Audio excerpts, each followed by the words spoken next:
Yeah, so we're always concentrating on things like consumption, as we should. Consumption is a major part of GDP, about 55%. But the area that we get a better understanding with regards to not only just for this coming GDP, but also future expectations is something that we don't always concentrate on that closely in our world, but the RBA does, and that is private capital expenditure. And expectations are that it could collapse to levels we haven't seen since the mid-90s. It has been easing for a long time anyway, off the back of the mining boom. But this is a suggestion that we could actually see a contraction in private investment of much as 5.5%. And that would therefore really drag down on that GDP figure. Some are even saying it could be as bad as 13 over the next 3 quarters. And that's why next week's figure is so important. It comes back to what we saw from the Prime Minister overnight with regards to him really berating banks and about sponsoring as much as they can businesses that are struggling, because at the moment, future intentions for spending is so incredibly low that without any sign of it changing, we're going to be stuck in this economic issue for a considerable period of time. And that V-shaped recovery everybody talks about just won't materialise anywhere near the speed that they think. And at this point, it does look like this economic impact has far just surpassed what we saw from the global financial crisis. Yeah, it has.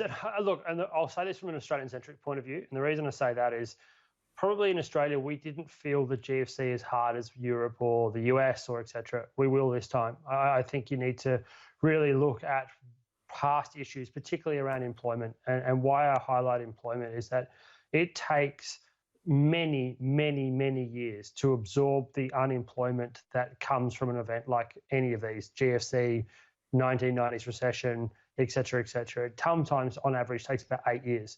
And we are likely to see an unemployment level that we haven't basically seen in most people's living memories, about 30 to 35 years. And it is also at a sectors and age group that are going to wear this burden for a significant period of time. And that are those under the ages of 35, particularly those under the ages of 30. And that is why this is going to be worse from an Australian-centric point of view. It's going to be more acute. It is going to be sharper, and the lifestyle that we had become accustomed to will take so much longer to get back to. And that's the difference, is that you will actually see a housing fall. You will see an actual significant contraction in GDP. But again, it's about whether or not on the other side of this, the re-employment pickup is there, and it just won't be at the speed that people expect. And just finally, how are the markets holding up as well under this idea that we do have such a huge impact to the economy? It looks like a bit of pain for people watching the markets. It does, but at the same time, Annalise, they're actually surprisingly well off. And look, the argument that unfortunately comes with that is part of that is because they have seen in the post-GFC world, and now we're into the COVID world, is that governments and central banks will do whatever it takes to support their economies. And that therefore means that over the medium to longer term, there will be support there. But as I just highlighted, the catch with this is that there will be sectors that will realistically not recover. Markets that we see listed, things in the ASX, tend to not have those industries in them. Things like cafes, restaurants, discretionary spending on that kind of scale, or areas that are small and medium enterprises that are sort of on the manufacturing area, they also aren't in markets. So you don't see it on the same level.